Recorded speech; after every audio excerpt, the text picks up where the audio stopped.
신문 읽어주는 남자입니다. 그가 돌아왔습니다. 안철수 전 대표가 조금 전에 정치 복귀하겠다라고 공식 메시지를 페이스북에 올렸습니다. 안철수의 복귀가 이번 총선에 어떤 영향을 미칠까요? 어제 여야도 총선 승리를 다짐했습니다.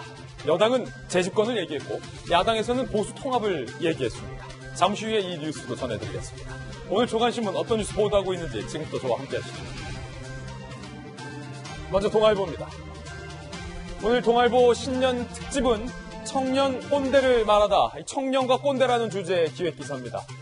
요즘 청년들 사이에서 안티꼰대, 이른바 꼰대에 대응하는 안티꼰대가 뜨고 있다고 해요. 교수를 평가하는 학생들이 모여서 만든 사이트 김박사넷, 갑질 대응에 나선 이 청년 노동자들의 노조 라이더 유니온, 배달기사들의 노조입니다. 특히 이 라이더 유니온 같은 경우는 기존의 한노총과 민노총도 꼰대로 규정을 했습니다.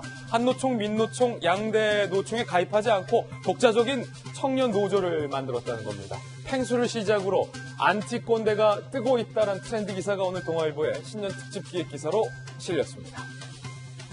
특히 꼰대냐 아니냐를 구분짓는 흥미로운 재미있는 기준이 있다라고 합니다. 나 때는 말이야. 이런 단어 쓰면 꼰대라는 거죠. 나 때는 말이야. 자, 저도 좀 반성을 해야 될 것 같습니다. 나 때는 말이야. 우리 후배 기자들에게 많이 썼는데 신년부터는 좀 안 쓸게요. 자, 다음 신문입니다. 이번에 한겨레 신문입니다. 국민 절반 이상이 중단 없는 개혁 위해서 여당의 총선 투표를 하겠다. 한겨레 신문이 신년 여론조사를 했습니다. 그래프 결과 바로 보시죠. 총선 때 어디 투표하겠냐? 질문은 간단합니다. 그런데 51.7%가 여당에 투표하겠다. 야당은 37.9%에 그쳤습니다. 이 투표 결과를 두고 한겨레는 중단 없는 개혁을 지지하는 국민의 뜻이다라는 해석을 내놨습니다. 그런데 또 다른 해석도 있습니다. 야당의 이 지속적인 무기력함 때문에 보수 성향의 유권자들이 점점 투표 자체, 선거 자체를 떠나고 있다. 이 선거판을 떠나고 있다는 해석도 나오고 있다는 겁니다. 잠시 후에 선거 이야기 집중적으로 나눠보겠습니다. 자, 그렇기 때문에 이 황교안 대표 체제를 보고 있는 보수 유권자들의 마음속에서 보수 통합이라는 메시지가 현재 나오고 있는 겁니다. 그걸 인식한 듯 황 대표 그리고 유승민 전 대표도 나란히 보수 통합을 얘기했습니다. 그런데 서로가 서로를 보는 감정은 그리 좋은 것 같지 않습니다. 잠시 후 전해드립니다. 다음 신문입니다. 이번엔 조선일보입니다.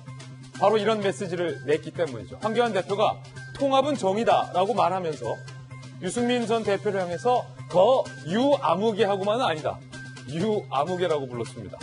유승민이라는 이름 어려운 이름 아닌데 황교안 대표가 유아무개라고까지 지칭을 한 겁니다. 불편한 심기를 드러냈다라는 관측도 나오고 있고요. 일각에서는 원래 황교안 대표 말버릇이 문아무개, 유아무개다라는 분석도 있습니다. 잠시 후 들어보겠습니다. 다음 신문입니다. 이번엔 중앙일보입니다. 오늘 아침 7시에 문재인 대통령이 추미애 법무부 장관을 재가를 했습니다. 승인을 한 겁니다. 임명을 한 겁니다. 자, 그런데 청와대가 최근 경찰에 검찰 간부 160명 검사들의 세평을 수집하라라고 지시한 것이 전해지고 있습니다. 검찰 내부에서는 이거 추미애 법무부 장관 임명되자마자 이른바 윤석열 총장의 수족, 손발을 자르기 위해서 청와대가 경찰 조직을 동원해서 이 검찰의 고강도 인사를 준비하는 것 아니냐라는 관측이 나오고 있습니다. 한 가지 흥미로운 건 청와대가 경찰에게 검사 160명의 세평을 수집하라고 지시했다라는 대목입니다. 검찰 내부에서는 이런 적은 없었다라고 반발을 하고 있습니다. 더 나아가서 결국에는 윤석열 총장을 제거하기 위한 모종의 작전 아니냐라는 내부의 목소리까지 나오고 있습니다. 잠시 후에 이 이야기, 검찰에 곧 들이닥칠지도 모르는 태풍 같은 이야기 잠시 후 전해드리겠습니다. 검찰 내부에서는 청와대를 향한 수사를 방해하기 위한 목적이다라고 반발을 하고 있습니다. 다음 신문입니다. 이번엔 한국일보입니다. 대치동 리포트가 한국일보에 보도되고 있습니다. 돈은 학벌이고 학벌은 계급이다. 그들만의 빗장도시다. 라고 제목을 달았습니다. 저 깜짝 놀랐는데 지금 대치동에서는요. 초등학교 5학년만 되면 고등학교 1학년 과정인 수학의 정석을 배우고 있다고 합니다. 초등학교 5학년 때 고등학교 1학년의 수학 정석을 배운다. 초등학교 6학년이 되면 고등학교 1학년 수학 정석의 심화를 배우는 동네가 대치동이라고 합니다. 학부모들이 갈수록 몰리고 있습니다. 무한 대입 전쟁이 대치동에서는 어릴 때부터 시작된다는 겁니다. 한편으로는 정말 나는 다른 동네에 살고 있었구나 라는 생각도 들고, 또 다른 한편으로는 이렇게 초등학교 때 고등학교 수학 배우는 아이들이 과연 행복할까? 초등학교 5학년, 저는 잠자리 잡으러 뛰어다녔던 기억밖에 없는데 과연 행복할까? 라는 안타까운 마음도 들었습니다. 대치동 리포트였습니다. 다음 신문입니다. 이번에 서울신문입니다. 신년부터 대형 마트에서 박스가 사라지거나